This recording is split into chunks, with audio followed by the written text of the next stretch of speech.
Hey, I'm hoping to give you some ideas on how you can turn, if you have any of my products or if you have some of your own that you're wanting to use them digitally with Google Classroom.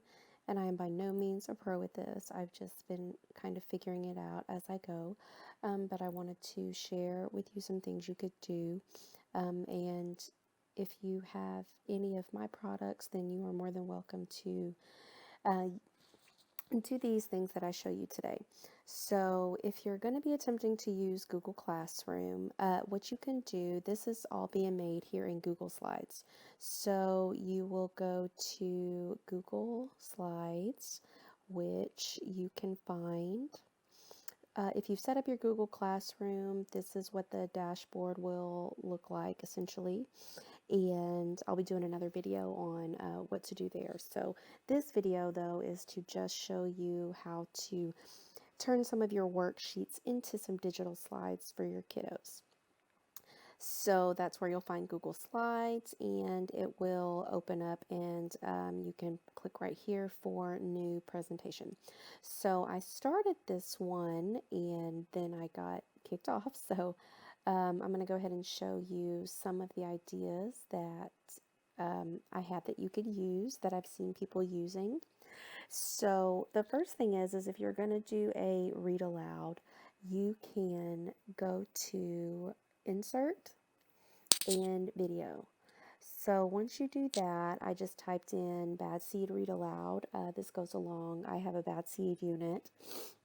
And I just linked the first one that I saw and clicked it and selected, and it will automatically put the video in. Once you assign this to them, they'll just click play and it'll play straight in their Google Slides. I also went here and added directions. So let me show you how to do that. If you click Insert Text Box, then you can type in there. So I just put in there, click on the play button. If the video doesn't play, then click here. And what I did for that is I just highlighted it and then I inserted a link, a hyperlink. So you'll do insert link, and what you will do is you will come up to Google, you'll find the same video and you can link it right there and then put it right here where it says link and then click apply. And for if some reason, maybe whatever device they're using isn't reading this JavaScript or whatever, I mean, I'm not a pro, I don't even know if that's the right term, then you can just click right here and it'll take them straight and open it up in YouTube if it won't read this embedded video. So I have a couple of things that you could do with some of the worksheets that I've made. This would be a vocabulary activity, and what you can do is if you go into the worksheets, you can just snip a piece of the worksheet. So for example, this is the piece that I snipped. And when I say snip, what you do is, I'm pretty sure all computers have this installed in them already. You just type in snippet, S-N-I-P-P-E-T, S-N-I-P-P-E-T, or snipping tool. I always type in snippet, and it will open this. What you'll do is you'll click new, and you will highlight the area that you're going to snip. So for this one, I'm not going to snip the things that say draw it because I don't want the parents to be confused on what they're supposed to do. So I just snipped this instead of making boxes and typing them in. And if you wanted to, you could do that. You could make some shapes and then just type in your vocabulary words, which would be good if you don't have any products that already have something like this. You could do this just by adding shapes. You could make 4 squares like so, and then you could type in the top with a text box. Right here, you would type unremarkable or whatever your vocabulary word is. And essentially you'll have the same thing. From there, what you'll do is, so in my packet, I don't have any small pictures of the vocabulary, but what you can do is you can go to the vocabulary pictures that I do have, snip those, and just snip the whole thing. So you will snip new, and you'll snip the definition. If you want, you don't have to. You could just snip the picture. So I'm going to snip the definition, and I'm going to do it one more time because I don't want that little black line. It's going to drive me crazy. So I will just snip that. And then you're going to press, you can press File, where is it? Well, I press Control C for copy. So you can right click copy, or you can just press Control C. And that's what I usually do, is press Control C to copy. Then you'll paste it here, and you'll see that it's a lot bigger than these. So what I did is I just shrunk it down. And this little circle right here, if you click it, you can turn the picture. And I just resized it so that it would fit in the box. So then you can move it down here. So what I did is I put a text box right here for the directions. And if you think that's going to get overlooked, you can make this box a different color so that it draws attention to it. You can fill it. So it says drag and drop the definitions onto the correct boxes. So your students will see this and they'll click and they'll see, okay, unremarkable, thud, glare, mumble. Now, of course, your kindergartners can't read these words without assistance. So this is assuming, of course, they're not going to be able to do any of this without a parent at least getting them logged in.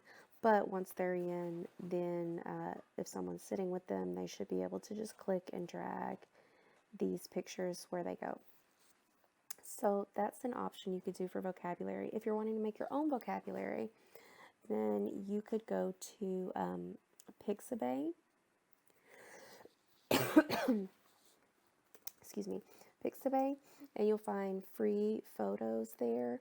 So if you had a vocabulary word, I'm just going to say sneeze, and you could find a picture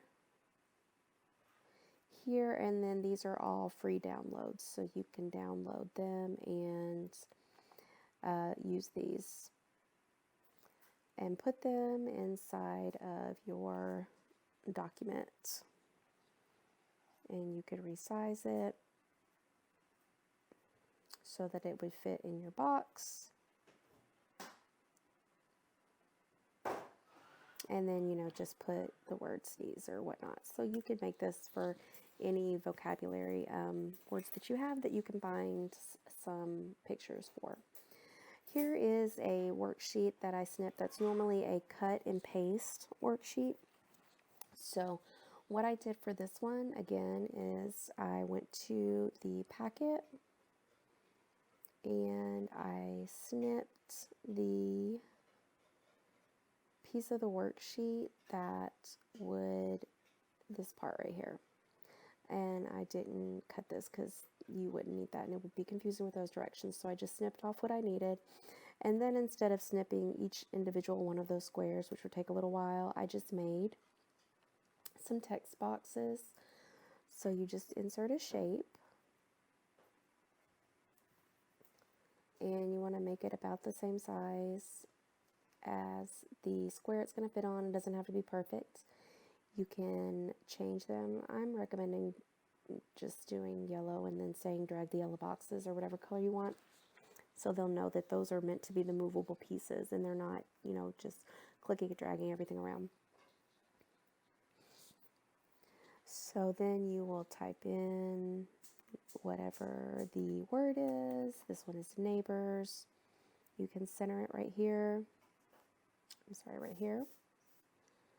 And the only font that has the typical kindergarten A that I have seen is Comic Sans. So that's how I made those. Also, for exit tickets, I snipped an exit ticket and I made a box that would fit over here. And I changed the transparency, so if you drag it and drop it on top of the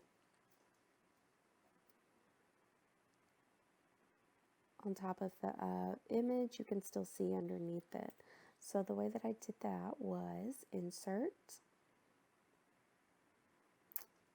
align shapes, square,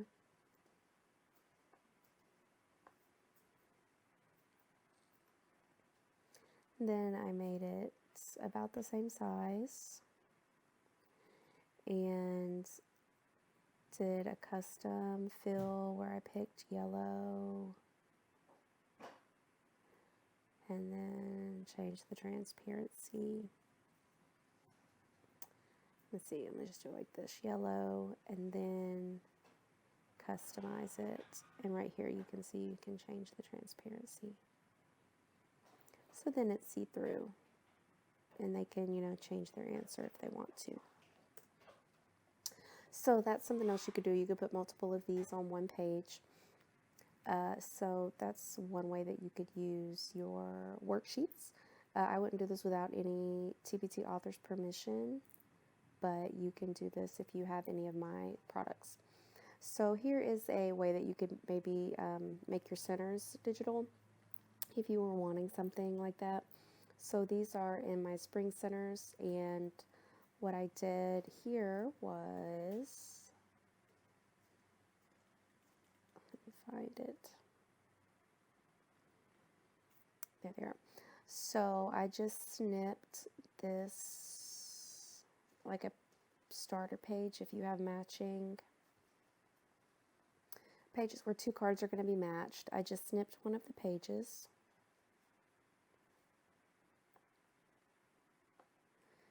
Then from there, I pasted it right here with Control V, and then I went in and grabbed these and resized them. So I snipped each lowercase letter one at a time. So this is going to be a little bit time consuming, and if you don't have the patience for that or don't want to, then by all means don't. But just another option if you wanted to maybe make some of your centers digital.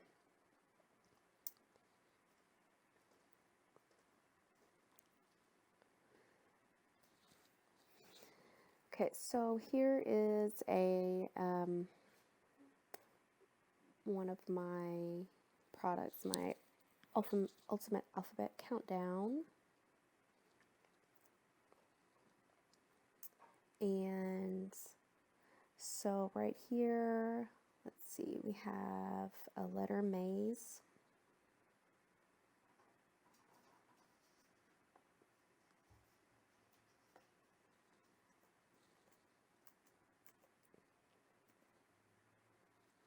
So I just copied it, pasted it right here, and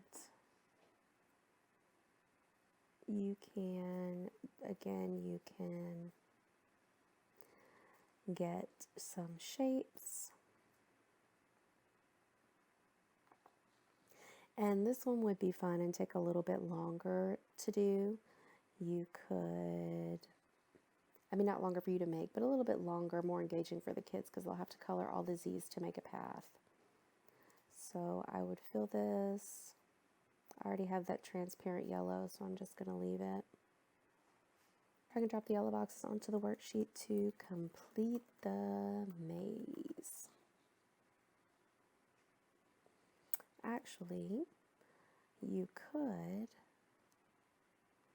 once you get some pretty even, you can just copy all of this and then do copy paste. And that's a lot faster. I don't know why I didn't do it that way to begin with. Okay.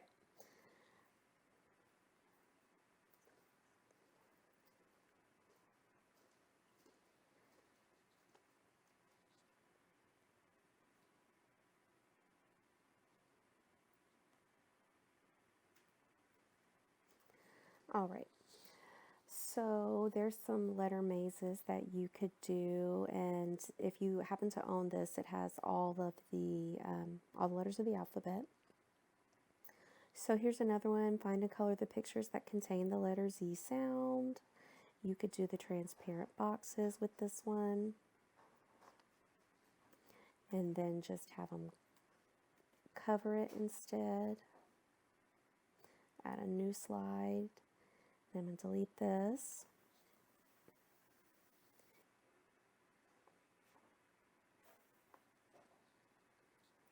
Whatever has the letter Z sound.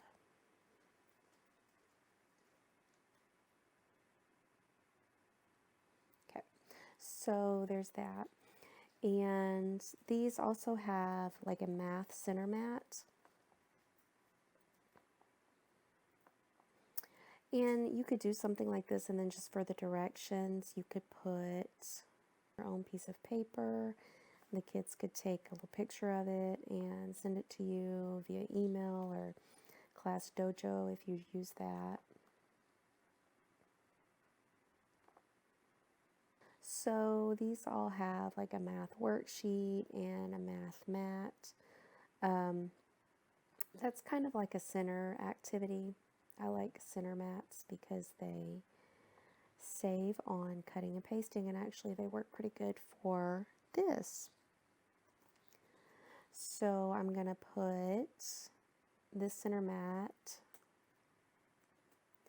here, and it says use thin cut stripes of black and white paper to compose various numbers and write the final number on the bottom in glue. So those are going to be different instructions. If you wanted to just white those out, so again your parents aren't confused, you could just put a little box right here and put white so they are not reading that and getting confused.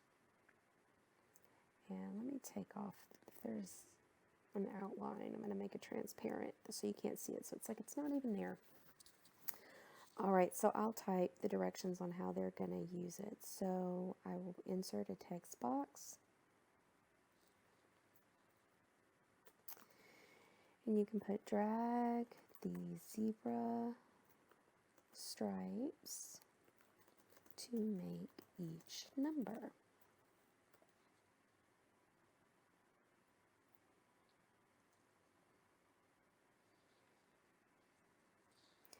And you could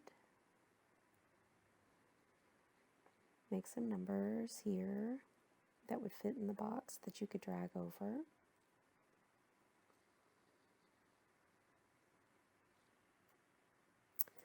So let's say 5, and you can center it, make this bigger.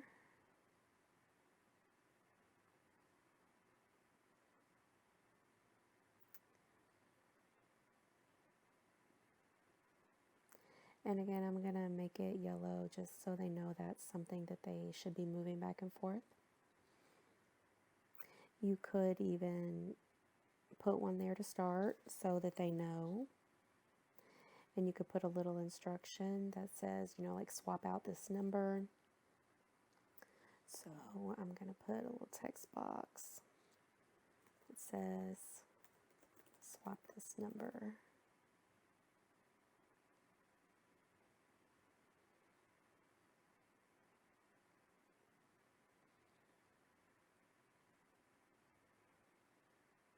And so it doesn't get overlooked,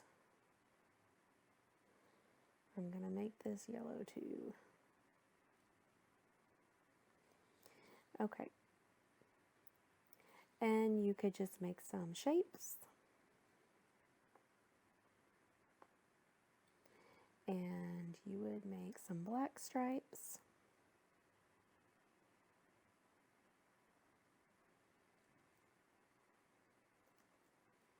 And Control V will copy, Control C copies, and Control V will paste.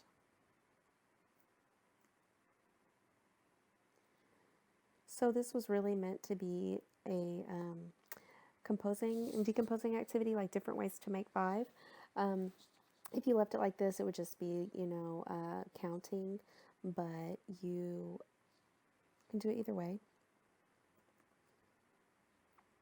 You would just add a few more directions, drag the zebra stripes, drag the black and white stripes to make each number.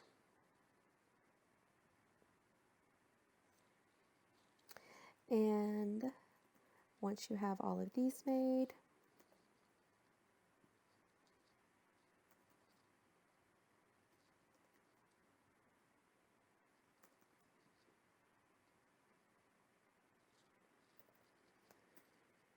you could put some more boxes down at the bottom with different numbers.